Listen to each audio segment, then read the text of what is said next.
How do we describe Primerica? How do we describe Primerica? What is Primerica? What are the different opportunities that we have available to us? I view Primerica as a blend of different opportunities. Every opportunity has its pros and cons, including us. I just feel like there's more pros with Primerica if you really understand it. If you only get your opinions from people who have unsuccessfully done Primerica or lost in Primerica, yeah, you're not going to have the best view of it. This is coming from me and other people who are winning in Primerica, what we feel, because I have other options. I can buy other businesses, I can join whatever. Anybody would love to have me in their business because I'm well trained, I've worked on myself. Why do I continue to stay here? That's what we'll talk about today. So the first way that people can make money is through corporate America. Why do people want to work in corporate America? The number one advantage in corporate America is name recognition. Here's the funniest recent story I have in name recognition. So this guy comes to the office and sits through Shaq's meeting, and afterwards I talk to him and I'm like, where do you work? Because someone else had brought him. He goes, I work for Meta, which is Facebook. I say, oh, okay. What do you do there? He's like, I'm an engineer. Now, I follow the market. I follow these big tech companies. If you're an engineer at Meta, you're 350 plus in income. So I was like, okay, cool. That's awesome. Then I keep digging. Which location do you work in? I work at that one in Reston. Okay. The further along we get into the conversation, and nothing wrong with his profession, just the way he's sort of manipulating the conversation. Right. He's actually building engineer in the building that Meta is in. Okay? So I was just confused. I was like, bro, when you get a paycheck, does it say Meta on it? And he goes, no. Right? That's what name recognition is. That just him saying Meta, and by the way, that's a different type of engineer. Right. Right? You're an engineer, but you're a building engineer. It's not a computer engineer. Very different incomes, very different level of education, very different impression. So he was able to posture himself for about 30 seconds with me before I figured it out, but that's what it does. It's like Meta, and I'm like, oh, right? That's the name recognition. You could be in the mailroom, but you get to say that you work for this company.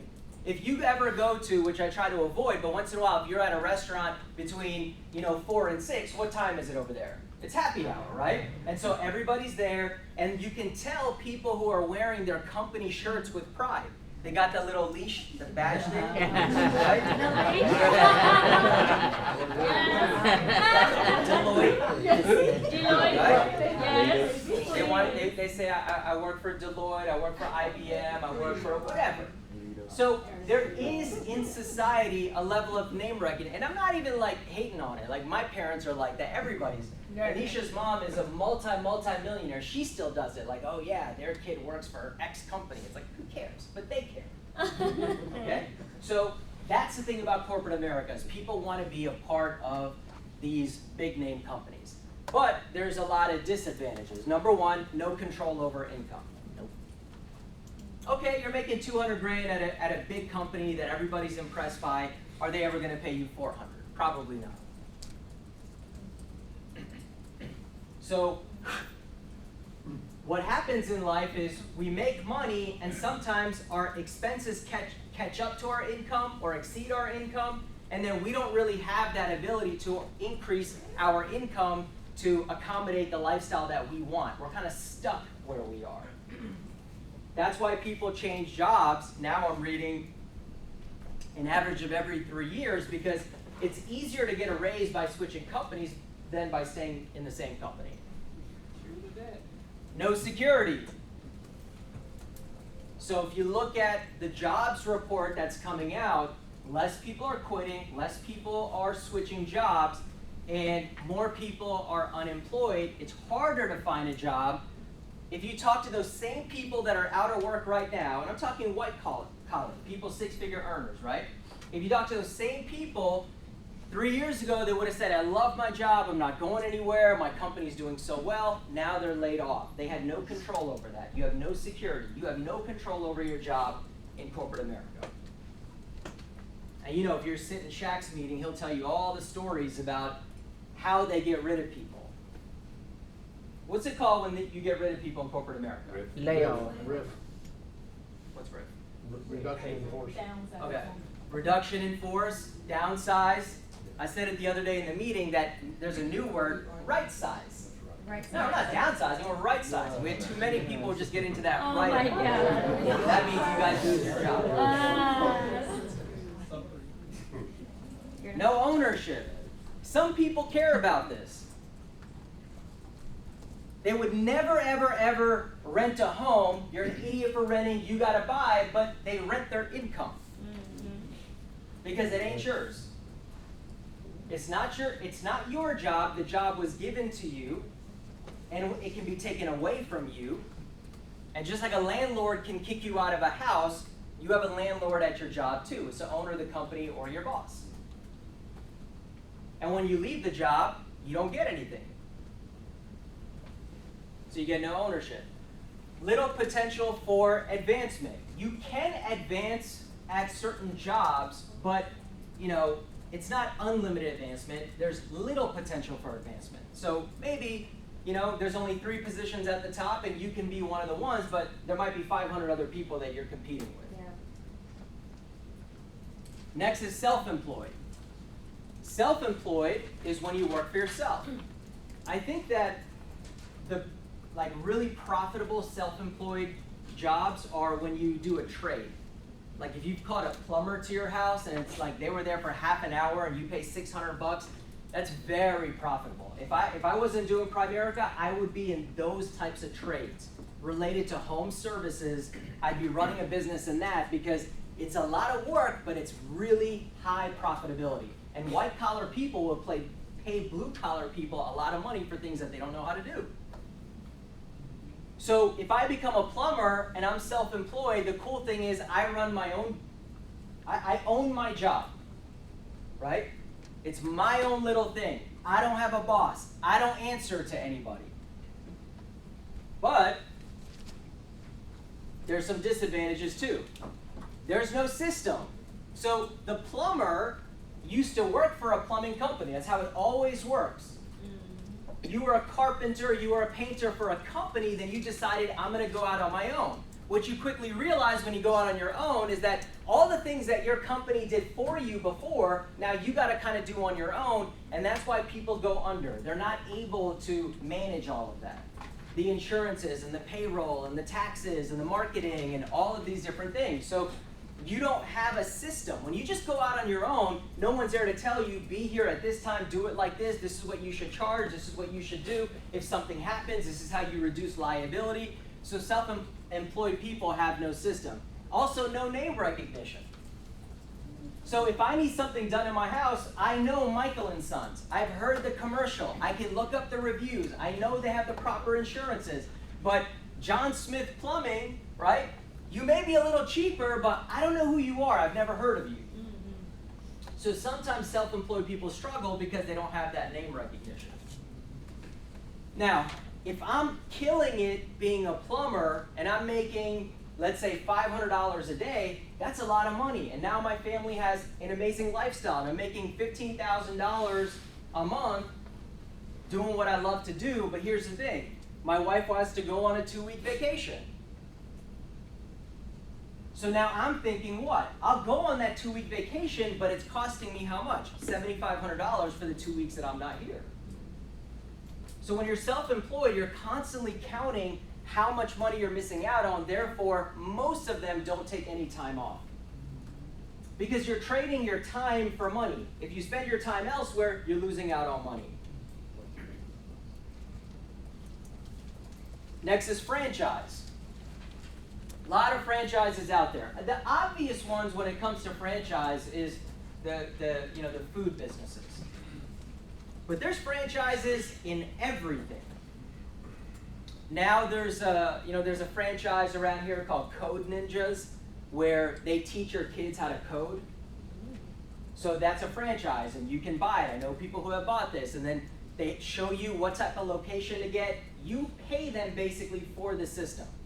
So they give you the system, you pay them 200 grand, they help you get set up, they help you market, there's some name recognition there, right? People know Code Ninjas. If it's Samir's coding school, nobody knows that one. So when they're looking up, they want to go to the one that they have heard of. What other franchises are there? Hotels, what else? Haircut, sport clip. Sport clips, haircut place. So anytime you see multiple locations of the same thing, right, it's usually a franchise, usually. Some are corporate owned, most of the time it's franchise. Why do I like franchise? Because if I go into Popeyes, I know what the spicy chicken is going to taste like. If I go into your fried chicken restaurant, I don't know what it's going to taste like. I want what I know. That's why I go to, and I don't go to either of these, but Subway, right? Because I want the sandwich, I know what it tastes like. This is why franchises can do well, because there's some level of quality control. McDonald's is the most famous one. They started the franchising system. Now, what does turnkey mean? The cool thing about franchise is anybody, okay, so I was in a networking group, and this lady, I was like, well, what do you do? And she said, I own a gym. And based on how she looked, I didn't think that she knew anything about owning a gym. Right? And I was like, how'd you get into that? Right? And she said, there is a company, they help people find franchises, and they do an assessment, and they tell you what is a good fit for you. So somehow, they figured out that this lady who had only worked tech jobs all her life and knew nothing about the gym should own a gym. So then she bought the gym. Oh, wow. But turnkey means no matter who gets the key, they can turn it and it'll unlock. It'll open that door. So regardless of whether she knew anything about running a gym, running Code Ninjas, running a restaurant, running a hotel, they give you a system so that anybody can do it. If you talk to franchise owners, they had no background in that business that they're in. They just wanted to own a business so bad, they bought it, they figured it out, and they were trained by the franchisor, okay? You have ownership. So you can buy a Subway, and you can pay $300-400 grand, and then 10 years from now, you can, that's yours. You can sell it for $1 million if it appreciates. It is your business. It has equity. You don't have a boss, kind of, right? And that's what we're getting here. The disadvantage is high startup costs. Yeah. So people that buy franchises are, if you're an immigrant that comes from a different country, you're bringing a lot of assets with you, you don't want to work for anyone, they buy the franchise. Or you're someone who's been in an employment situation for a long time, you're really sick and tired of it, you've saved up a substantial amount of money, and then you go and you buy a business. See, in Primerica, we build a business. With franchises, people buy a business. Nothing wrong with that, but you gotta have the capital. I've seen the tiniest little businesses that my friends own, franchises, where 3, 4, 500,000. People who want to start restaurants, that's like the worst one. Because, and I'm not even talking about franchise. I mean, when you walk into a new restaurant, there's a sushi place that I've been going to. It's like Korean sushi, whatever, right? And I love this place. I was going there all the time. I just went the other day. They said they're closed. And it had been like 5 months that they were open. And it sucks that they closed, but what sucks even more is I remember the interior of that place, and I'm thinking like, this was like a 500 grand investment for someone. 4 or 5 months, they're done, right? So that's a problem with the high startup costs. Administration. So here's the thing. You don't have a boss, but you have administration. So if you are going to run a Subway, Subway is a franchisor. There's a lot of rules that they have because they have to make sure that there's uniformity between all these locations. So Subway will say, hey guys, we are now changing the theme of our restaurants. We're changing our colors. So now we have to re-image the stores. This is a $20,000 investment for a franchisee. So the franchisee sometimes will try to sell their business so they don't have to re-image the store. They just want someone else to take on that expense. Smaller franchises, it's a little mom and pop, maybe there's 20 of them around the country and you're dealing with people's, you have to use our accountant and it's their cousin, right? And that accountant sucks, but you have to do it. You have to use their vendors. There's all types of things that you have to deal with when being in a franchise that people don't know. Employees. Why is it tough dealing with employees? They're unreliable. I've heard it all. My friends that own franchises, they have cameras, right? It's a modern world. You have to look at the cameras and you see, man, the payroll is saying that this person, I'm paying this person from 10 in the morning to 8, but I saw that the other employee clocked in for them, but that person came in at 11:30. That's stealing. Yeah. That's straight up stealing. Or you look at the camera, I've seen the video, right? Where they close everything up, and then on the way out, open the fridge, take 6 drinks out of the fridge, walk out. That's stealing. Yeah. I've seen it where everything that was cash, those transactions were deleted, then they steal the cash. I've gone with my friends who own these businesses, and they're like, hey, we're going to have a cop show up. We're basically cornering this employee. I watched the whole thing kind of transpire. Right? So dealing with employees is tough. What's the other thing about employees? So I'm hiring you at, I used to say $8 an hour. Now everyone's making 15. So I hire you at 15. That's not a lot of money. And so 10 miles down the road, someone's going to hire you for $15.50 or $16. Of course, the employee should and will do that. But you just now spent 3 months training somebody, and they left you for 50 cents an hour. And now you got to retrain the next person. Having employees, guys, is not easy because what do we always talk about? There is a conflict of interest between owners and employees, whether you like it or not. If I'm an owner and you're an employee, the less I pay you, the more I make. The more I pay you, the less I make. That's a conflict of interest. So there's always this tension because I want to maximize profitability and you are an expense to me. And how do we all treat our expenses? Do we love our expenses? No.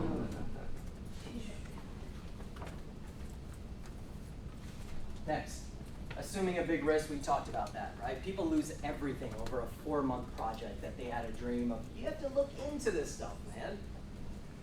My uncle talks to me about this every single time I see him because I think subtly he wants me to invest, which I never will, but he's like, man, I know I can run a good restaurant. I tell you, I have to ask you, he's just like, I know I can have a food truck. I go to these places. I'm so much better. Me and my wife could do this. There's so many other things. It's not just about the food, man. There's expenses. He's the type of person, if 10 of his friends came, just culturally, all the food he'd give away for free. I know he would do that. You can't do things like that. It's not just about your product. There's so many other aspects of business that are so difficult why people fail. Very popular right now, you hear network marketing. Some people call them pyramid schemes. Some people call them multi-level marketing. I'm not even hating on this. There's a lot of sharp people. There are meetings here in Tyson's Corner, right? I know Amway is a famous one that we're nothing like Amway. I don't like Amway, but the reality is they recruit a lot of sharp people. There are meetings here in Tyson's Corner where they have an Amway just for physicians. There's a bunch of physicians that are in Amway. These people all make 200 grand, they choose to do Amway. Right? So people are doing this. What are the advantages? Low startup costs. You can get into network marketing. I've seen network marketing where they sell women's clothes and purses and jewelry. That's a big one. Right? So there's low startup costs. $500,000, you get your own little inventory in the beginning and then you got to sell it. That's how you get started. I mean, $500,000 is not nothing, but it's better than $300,000. Unlimited income potential. You can make nothing. You can make $500. You can make $1 million. There are people in network marketing that make money. There's no territories. So my friend is buying a franchise for a daycare. That seems to be very profitable.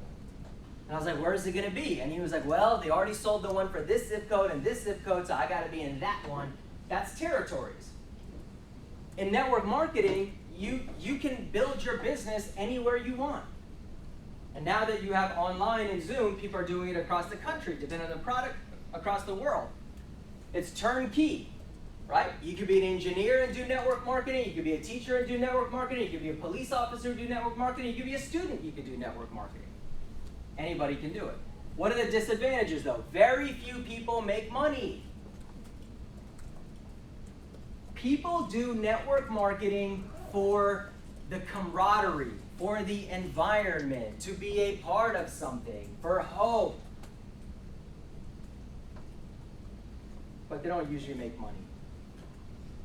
No positive name recognition. Most people don't like network marketing companies. And because we get jumbled in with them, some people view us that way and then they don't like us, but they're mistaken.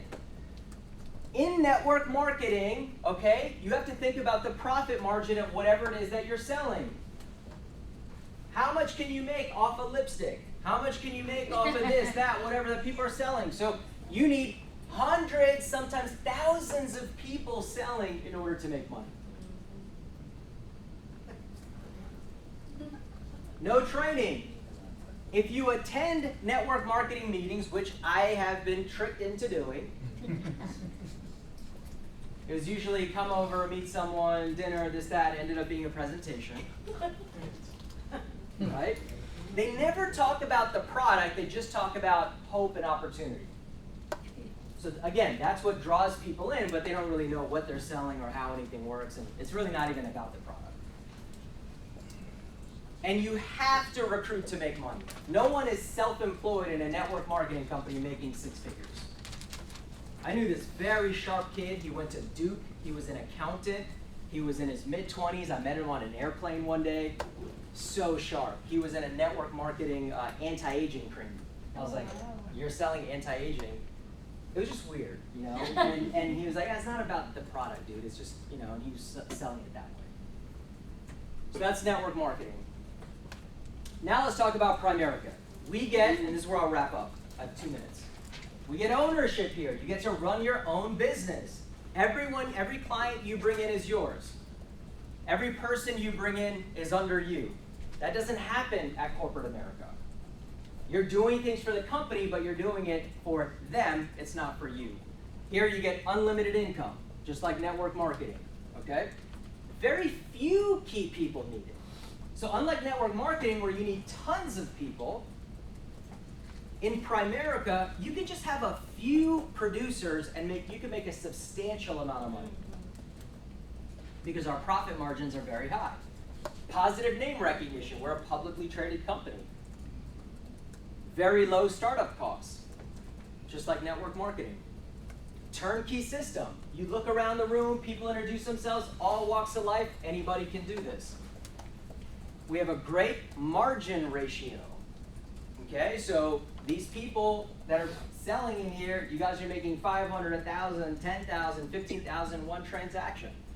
Other businesses, it doesn't work that way. No territories. You can build your business wherever you want. Thorough training program, which you're in one right now.